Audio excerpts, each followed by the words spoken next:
Mohon ya Allah datang ke roti bakarnya. Wallah, tak nyampe 10 menit dari anak berdoa. Tahu-tahu ada motor masuk. Assalamualaikum Ustaz, namanya Sandi.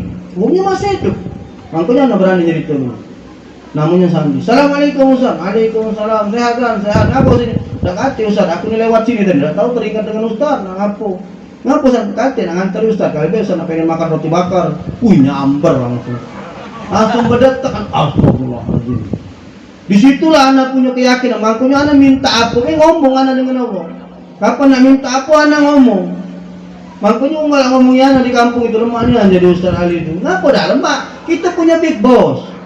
Kamu tuh, ya, bupati misalnya, minta kamu duit, nah ini nah, duit 1 juta, belanja lah ke mall, berani tak kamu? Bupati nih ngasih kamu duit 1 juta, suruh belanja, berani tak? Berani tak? Berani kamu mbek beras, mbek gula, mbek aku. Sekarang Ustaz ngomong, nah aku kasih Allah sama kau, belanja lah, berani tak? Nih, bawalah Allah ke minimarket, berani? Masuklah ke dalam situ, mau masih buka. Aku unjuk Allah, bukan unjuk duit, berani tak? Tidak berani, kita tidak punya tauhid, tidak sekuat Maryam, tidak sekuat Nabi Musa, tidak kuat Nabi Allah Ibrahim. Tauhid kita rusak, pikiran kita kalau tidak bawa duit mati, tidak bawa duit tidak bisa belanja. Padahal tidak macam itu. Kalau kita bawa duit dia berani, apalagi bawa yang punya ngasih duit. Siapa yang ngasih duit? Allah. Ini ada guru TK diajar ilmu tauhid sama guru aku. Kata guru aku ngomong, ibu-ibu pengen belanja apa? Tinggal datang baik ke minimarket, tinggal datang ke swalayan, ambil ngomong dengan Allah, ya Allah, swalayan ini, swalayan engkau. Masuk ke dalam kata guru anak, ambil apa yang nak ibu ambil. Sampai di kasir ibu ngomong, ya Allah ini kasir engkau, bayar ya Allah. Selesai, kata guru anak. Wah ada yang ketawa, ada yang nguyuk, ada yang ini. Tapi ada sih kok ibu-ibu yang hadir di majelis itu, benar-benar ditelan mentah-mentah sama guru anak. Besok ini dia ke minimarket ke swalayan. Dia masuk ke dalam swalayan, ya Allah, swalayan ini swalayan engkau. Didorongnya lori tadi, naiknya beras, naiknya gula, naiknya galau sirup. Begitu nak berbayar di depan kasir dia ngomong, ya Allah, kasir ini kasir engkau, bayar ya Allah. Tapi ingat ya, kalau sudah main tauhid, kalau sudah main keyakinan, tidak kata istilah mundur. Anak indah Abdul Zonni kata Allah tadi, ya. Kalau kamu yakin dibayari, dibayari. Kalau kamu tidak yakin, dibayari, tidak dibayari. Tidak kata lagi kenapa kalau kamu, ya Allah, kasir ini kasir engkau, bayar ya Allah. Sambil noleh-noleh, hai kantor polsek kamu tangkap wong. Selesai. Ibu guru ini mantep, ya. Bayar ya Allah. Empat maju tinggal 3 maju tinggal 2. Tapi dia mantep aja, ya. Begitu tinggal siko, ini bayar, ini maju, ibu ini masuk, ya. Begitu ibu ini nak maju, belum ada tanda-tanda bakal dibayar ya Allah. Tapi dia tetap punya keyakinan, Allah pasti bayar. Begitu ibu ini maju, di belakang ada anak murid yang berteriak, belanja bu guru. Begitu dia noleh, oh iya nak, antri ke ibu, kakek aku yang bayarnya. Masya Allah. Apa yang kita takutkan sekarang? Tengok Isra Mi'raj, Rasul cuman lailam, cuman semalam bisa berangkat ke tengah. Karena Allah bilang jadi ya jadi. Nabi Musa itu cuma gebuk ke tongkat bayar, kering banyu dia. Iya kan? Kata malaikat Musa, kata Allah gebuk ke tongkat kau. Firaun ngejar di belakang. Kapan maju sungai nyebur, mantap di sini dibunuh oleh Firaun. Apa dikata apa namanya Nabi Allah? Kata malaikat kepada Nabi Allah Musa, gebuk ke tongkat engkau, digebukkan kering banyu. Kalau tongkat anak tidak berasa kering nih. Ya, anak dia tongkat digebukkan, tongkat Nabi Musa ada itu ya.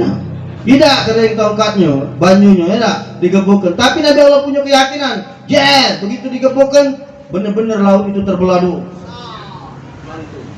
Anak ceramah di Palembang, ada jemaah nanya, Ustaz, iwaknya kemana? Itu ceramah ngebuk ke banyu nanya, iwak macam-macam aja kan. Ini galak ngana-ngana jemaah nih. Itu ngebuk banyu, masa aku cerita keajaiban tongkat Nabi Musa itu nah. Dia nanya iwaknya galak mutas, mamang itu dalam hati aku. Gawin hari iwak tu lah. Ini pelajaran keyakinan, pelajaran tauhid yang diajarkan kepada kita dengan peristiwa Isra Mi'raj ini. Tidak usah ukur dengan akal. Minta lah, minta. Makanya minta rumah, minta mobil, minta pokoknya segala apa yang anda pengen, anda minta dengan Allah. Dan benar-benar ada, termasuk ke Palestina tadi. Jadi ceritanya anda sudah 7 kali ke Mekah, ya. Umrah haji anda sudah 7 kali. Anda ngomong dengan Allah waktu itu, ya Allah, aku bukan tak terima kasih ya Allah. Anak sudah 7 kali ke Mekah Madinah ya Allah, ya. Terima kasih Allah. Tapi kok perjalanan lagi yang anak pengen ya Allah. Ibarat kita di perjalanan wajib ada 3 kan? Masjidil Haram, Masjid Nabawi, Masjidil Aqsa. Ini perjalanan wajib, ya. Tinggal kok lagi yang belum ya Allah. Anak belum ke Masjidil Aqsa ya Allah. Berdoa terus anak. Tidak nyampe 3 bulan dari anak berdoa. Protokol gubernur, bapak menghubungi anak. Bapak pengen ke Aqsa ngajak orang tuanya. Ustaz Ali minta diurusi. Anak mau urusi pisahnya jebol. Ustaz Ali itulah suruh bapak ngawal. Tidak mayar. Pergi haji tidak mayar. Umroh sekalipun tidak pernah mayar. Sampai hari ini. Ngaku? Kan anak yakin Ka'bah itu punya Allah. Kalau bilang Allah nyampe, ya nyampe. Ngaku kita tidak yakin? Coba kamu perhatikan. Ngaku kita sampai sekarang tidak berumah? Karena kita tidak pernah yakin kalau kita bakal punya rumah. Ngaku kita sampai sekarang tidak yakin kalau kita tidak punya mobil? Karena sampai sekarang kita tidak pernah yakin. Kamu perhatikan kalau yang punya keyakinan, aku pasti punya rumah. Anak nih baru kawin, ngomong dengan mak 5 tahun biar anak nunggu rumah, 5 tahun anak bangun rumah dewek. 2005 anak nikah itu, 2010 anak bangun rumah yang anak tunggu sekarang. Berangkat haji 2012 anak ngomong, ya Allah, balik dari sini minta mobil ya Allah. Balik dia ya Allah mobil. Kira-kira kurang lemah apa? Asa kita tanamkan keyakinan. Ini hikmah pertama yang didapat dalam peristiwa Isra wal Mi'raj, bahwa benamkan segala sesuatu itu dengan keyakinan. Kalau kita yakini bahwa segala sesuatu itu bisa mungkin menurut Allah, maka jangan pernah khawatir lagi dalam menjalani kehidupan. Yang kedua, peristiwa Isra Mi'raj ini mengajarkan kepada kita bahwa Isra Mi'raj ini hiburan, Pak, sebenarnya. Menghibur Rasul yang tadi disampaikan oleh Habib Rayyan. Rasul sedang berduka, sedih. 2 orang meninggal, Pak, dalam tempo waktu yang berdekatan. Siapa istri tercinta Sayyiduna Khadijah? Tidak lama dari situ ditusul oleh paman beliau Abu Thalib. Khadijah ini mensupport Rasul dakwahnya dari segi keuangan, karena Khadijah ini kaya raya. Rasulullah SAW ini disupport dari segi keuangan oleh Khadijah. Abu Thalib ini yang menjaga Rasul dari orang-orang kafir Quraisy, rombongan Abu Jahal CS. Mereka greget sudah dengan Rasul ini, nak bunuh Rasul. Takut dengan siapa? Takut dengan Abu Thalib. Kalau Khadijah yang nyupport dakwah Rasul, karena dakwah ini tidak jalan kalau tidak disediakan. Kamu nak kumpul ini duit galo ini, tenda nih duit, nak beli buah-buah nih duit, iya kan? Mana baca pakai hawa bae. Maka dakwah ini yang dakwah kenyo ado, yang nyupportnya ado. Nah disiapkan galo. Nah Khadijah ini yang rela nghabiskan hartanya untuk dakwah Rasul, meninggal. Wih, Rasul cintanya Pak dengan Khadijah ini. Kenapa anak ngomong ini? Aisyah itu pernah cemburu sama Rasul. Kenapa?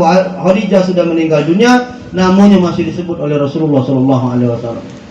Bayangkan, namanya masih disebut, sudah meninggal dunia. Saking kecintanya Rasul dengan Sayyidina Khadijah ini. Istri tercinta, bahkan Rasul dalam Risalah Nabawiyah karangan Syekh Zafir Rahman Al-Mubarakpuri tidak pernah menikah lagi semasa Khadijah masih hidup. Rasul menikah setelah Khadijah meninggal dunia. Saking kecintanya Rasul dengan Khadijah. Kenapa? Karena Khadijah ini Masya Allah tidak pernah makan kalau Rasul belum makan, tidak baca mejem ke mata kalau Rasulullah belum tidur. Bukan bini mak ini hari laki belum balik dia latih kapar. Kurang-kurang pakai masker pula. Tutup di sini.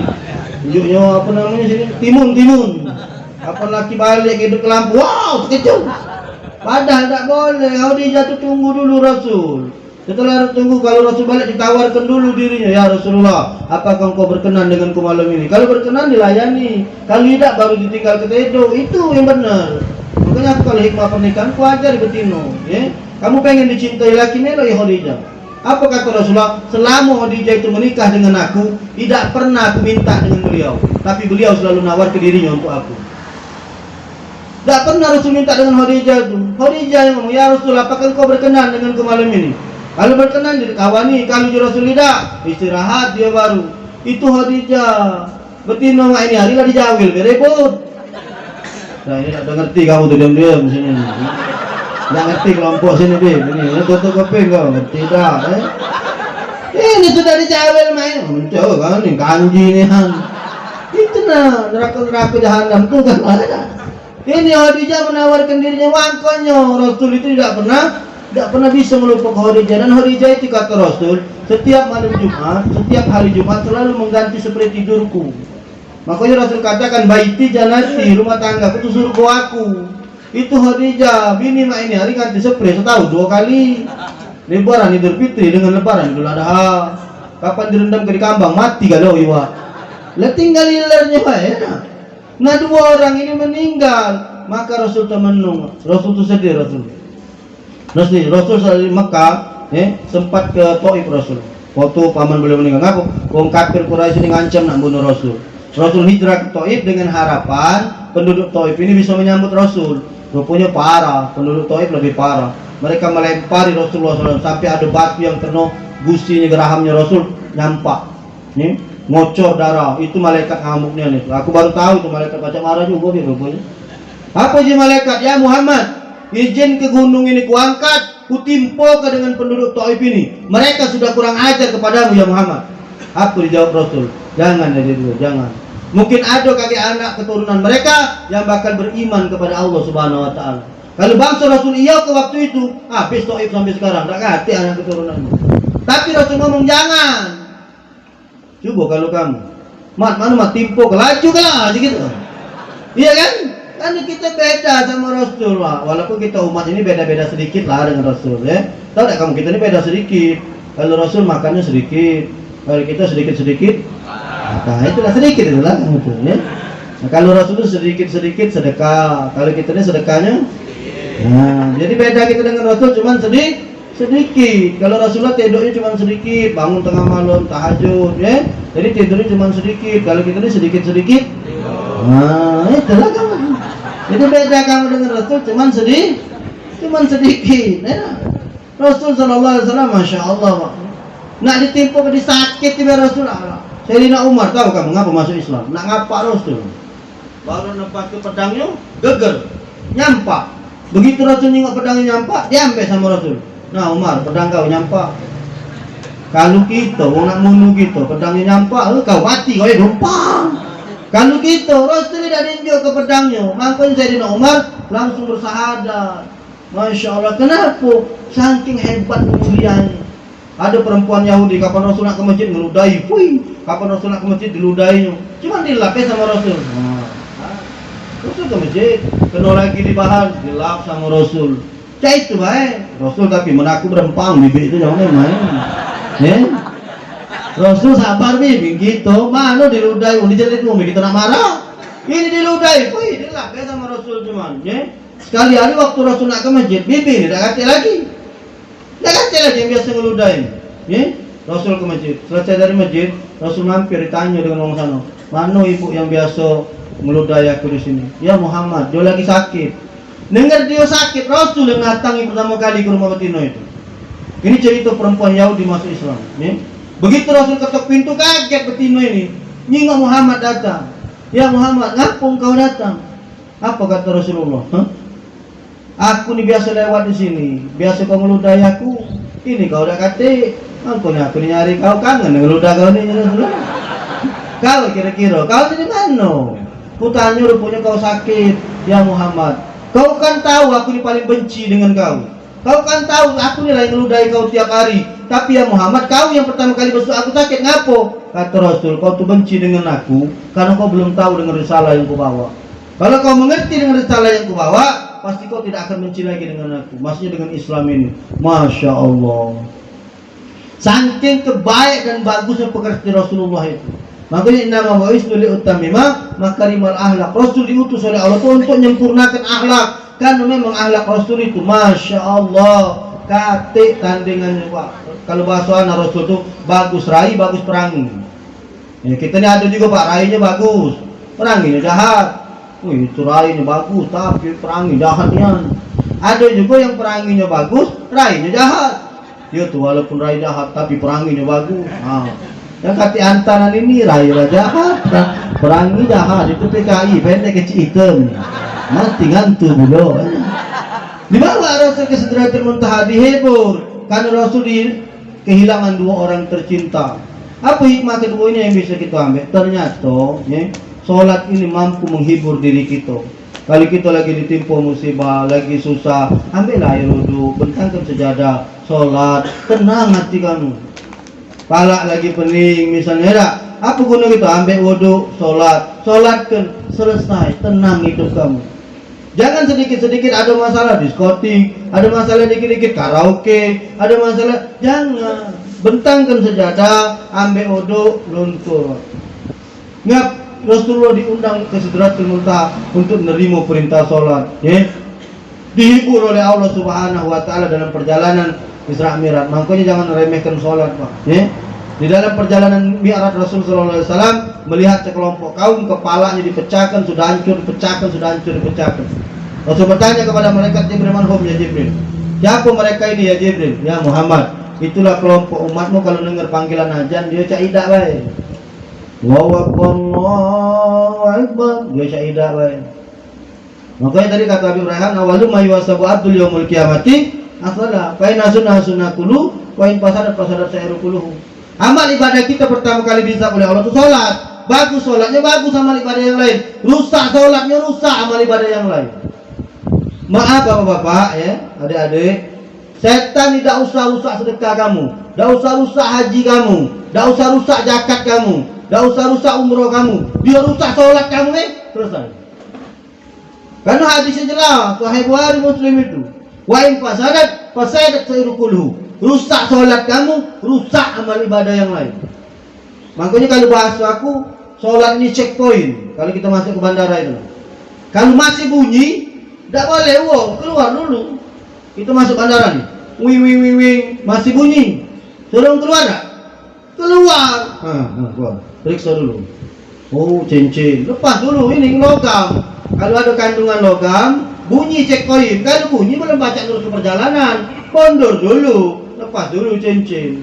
Masuk lagi, ada jam pulau, harus dilepas galau. Makanya Palembang seru waktu cerita ibu-ibu ke bandara. Wing wing wing.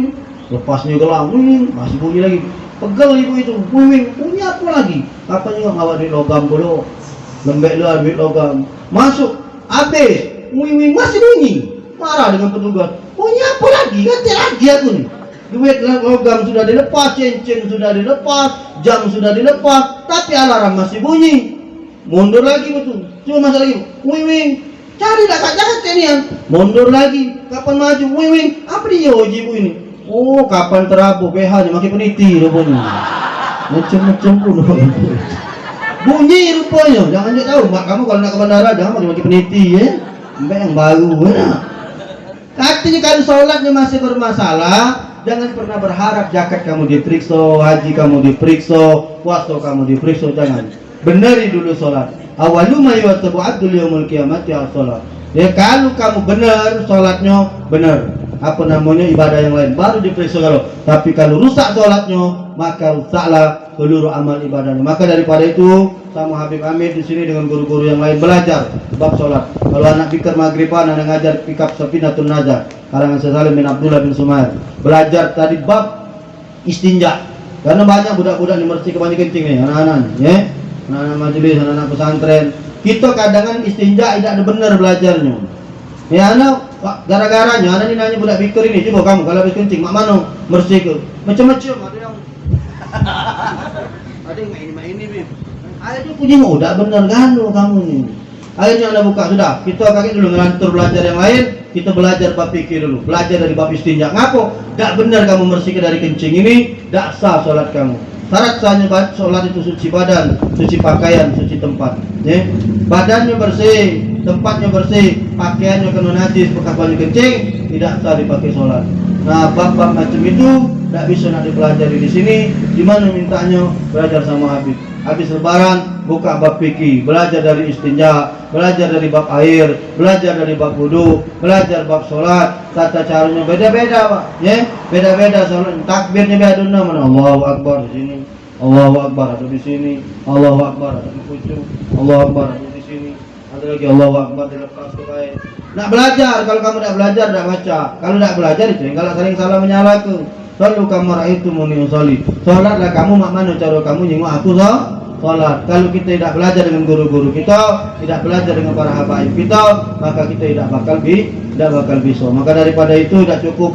Anak sudah ceramah hampir 1 jam. Apa 1 jam mana ceramah? 10 kurang habis dari ceramah setengah 10 lewat 10 menit. Ini sudah setengah 11 lewat 10 menit. Berarti sudah 1 jam. Anak ceramah panjang lebar menjelaskan tentang hikmah Isra wal Mi'raj. Nak rincinya belajar sama Habib, duduk di sini buka kitab. Kapan ke Palembang mampir, malam Rabu malam Kamis kami ada bikir maghriban. Ustaz, jauhian merenim sekarang gampang, ada medsos. Tinggal buka Instagram, follow ke Mas Muhammad Ali, melok live. Rabu malam Kamis dari maghrib sampai ke Isya, kami live belajar kitab fikih. Ya, bisa buka. Kalau dia nak ditanyakan, bisa DM saya atau ke WhatsApp saya yang tahu nomor HP saya. Ya, silahkan. Sekarang sudah gampang, tidak usah dibuat jadi susah. Tapi kalau bisa hadir secara langsung majelis itu tentunya lebih baik. Tidak bisa karena keterbatasan waktu dan tempat. Buka Instagram, banyak guru-guru kita di medsos itu meloi mereka, bisa melok tausiah secara online ya. Insyaallah mudah-mudahan manfaat. Ada salah minta maaf, doakan kami sampai ke Palembang juga dalam keadaan selamat tanpa kekurangan sesuatu apapun. Ini saja. Terima kasih atas segala perhatian, mohon maaf atas segala kekurangan. Kalau ada yang benar dari apa yang kami sampaikan datang dari Allah. Kalau ada salah dan hilaf itu datang dari diri kami pribadi. Kepada Allah kami minta ampun. Kepada Bapak Ibu, kepada Bapak-bapak, para jamaah semua kami mohon maaf. Walakum minkum. Wassalamualaikum warahmatullahi wabarakatuh.